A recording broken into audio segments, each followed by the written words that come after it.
Hello, everybody. My name is Val Moore, and this is my presentation of personal intro video. Just a little bit about me. I graduated from St. John's University in 2005 with a BA in communications, and after I finished St. John's, I was offered a media sales assistant position at Katz Media in New York City. Although I really enjoy working in sales, it's something that I was really passionate about. So I went back to school and I got my master's in counseling from Fordham University in 2010. I am a licensed in New York and New Jersey to work as a school counselor. I am currently working at Livingston High School in Livingston, New Jersey, as a school counselor. And prior to that, I worked at Union High School for 7 years as a school counselor as well. Some personal information about me. Most people call me by my nickname, which is Val. So feel free to call me Val. I grew up in New York City, but I currently live in New Jersey. I love to travel the world, as you can see at the bottom here, or some pictures. My most recent vacation was a Western Caribbean cruise in August. Prior to that, I traveled to many places in Europe, such as London, Ireland, Italy, France, Spain, Portugal. Besides traveling, my other favorite hobbies are running, listening to music, attending a live concert, live sporting event. Actually, yesterday, I went to a Devils game, which was really fun. Also shopping and reading. My favorite sport is tennis, but I don't really play tennis. And I have an 8-year-old niece that I absolutely love and adore. And I enjoy staying on top of current events. In regards to school leaders' role in maintaining an inclusive culture, I'm going to move myself to the bottom here so we could see. So an inclusive school culture includes acceptance of all students regardless of gender, race, religion, and sexual orientation. A school leader must understand identity, culture, and language. A school leader must learn about diversity and equity. A school leader must create flexible learning environments, also creating a principal's advisory council or cabinet and focus on school's culture as the main priority, and also collaborating with the team to kind of establish a goal and then make an action plan and train staff to address issues that they see and hear in the hallway.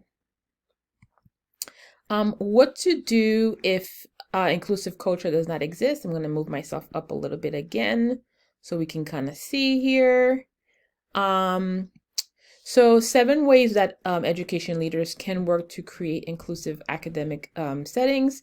One is academic support. And inclusive learning recommends school provides academic support services to ensure all students have the opportunities to thrive.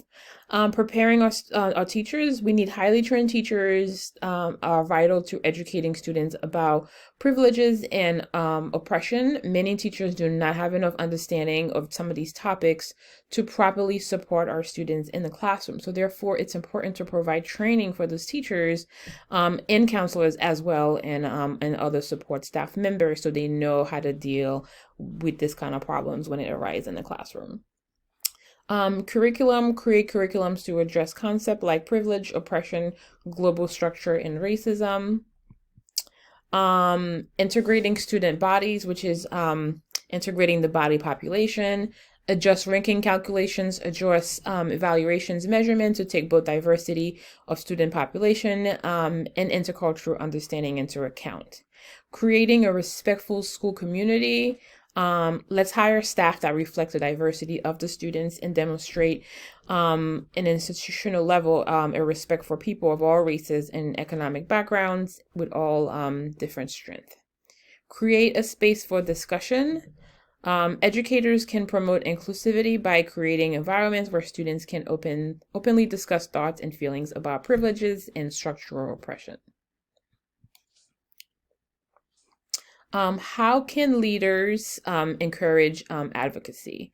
As a school counselor, I consider myself an advocate because that's what I do. I advocate for students. So I definitely know a lot, about being an advocate. So in terms of, being a school leader, I think school leaders need to raise awareness of what's going on and just to create an environment where everyone can kind of talk. School leaders need to demonstrate respect for people of all races and economic backgrounds with all different strengths. School leaders need to let students know that the staff can serve as a resource to help them navigate issues related to discrimination and oppression. Educators need to hold their students to high expectation, prioritize closing the achievement of gap, and help their students to understand and connect to the world at large. Lastly, educators have to be competent about privilege, power, and oppression, and be aware of how race impact the greater society, not just the schools themselves.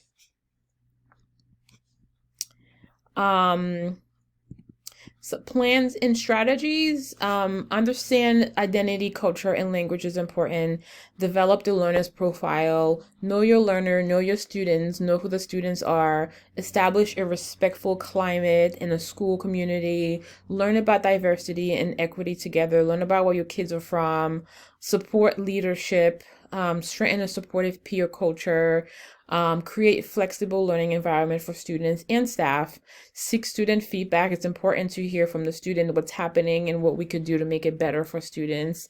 Take a community approach, involve the community. The students live in the community, their parents live in the community, so it's important to involve the community, involve their parents so they can have a say as well. So you kind of want to bring the community into the classroom and then also take your classroom to the community as well.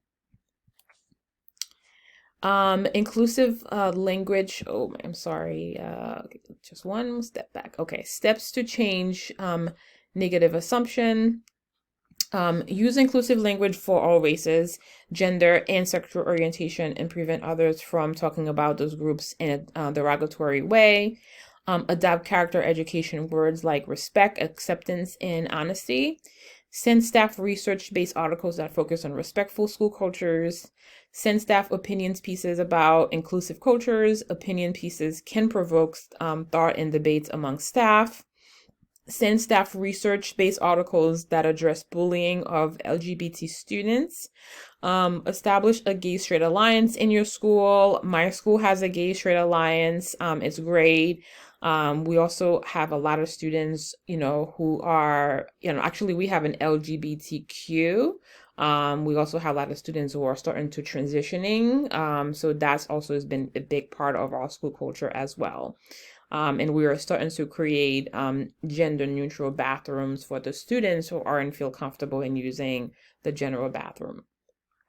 And discuss the need for an inclusive school culture at faculty meetings.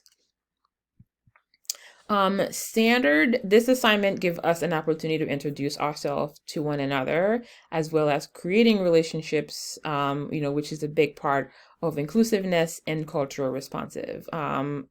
I took a class for the last class, and I met a lot of people, and I'm looking forward to meeting a lot more people during this class, reading look at your assignments and give feedback as well. And I'm looking forward to seeing your feedback also. So I think, having an inclusive culture, is about creating relationships. So I'm looking forward to creating relationships with all of you. And the assignment also give me an opportunity to learn and demonstrate my understanding of equity, inclusiveness, and cultural responsiveness. The resources that were provided allow me to reflect on the importance of creating a school environment where everyone feel included and accepted. And this assignment also covered the importance of advocating for our students. This assignment was extremely relevant to my learning as a future building leader and as a current school counselor. It provided me with the tools that I need in order to create a school climate and culture where everyone feels supported and included. It's important for us to work together as a team to create an environment where our students and staff feel supported. So establishing this kind of culture is a collaborative effort. And lastly, reflection. As I reflected on the resources that were provided, I think that an inclusive school culture starts with raising awareness and advocating for our students. In my current role as a school counselor, I advocate for my students every day. And as a future leader, I will not only advocating for my students, I will be advocating for my staff as well. So it's important, to be creative and find different ways to collaborate and communicate with the staff to ensure that we are all working together as a team. So if we can create relationships and work together, our schools will definitely be more inclusive and welcoming. All right, here are my references, and thank you everyone for listening, and I look forward to seeing your presentations as well. Have a good day.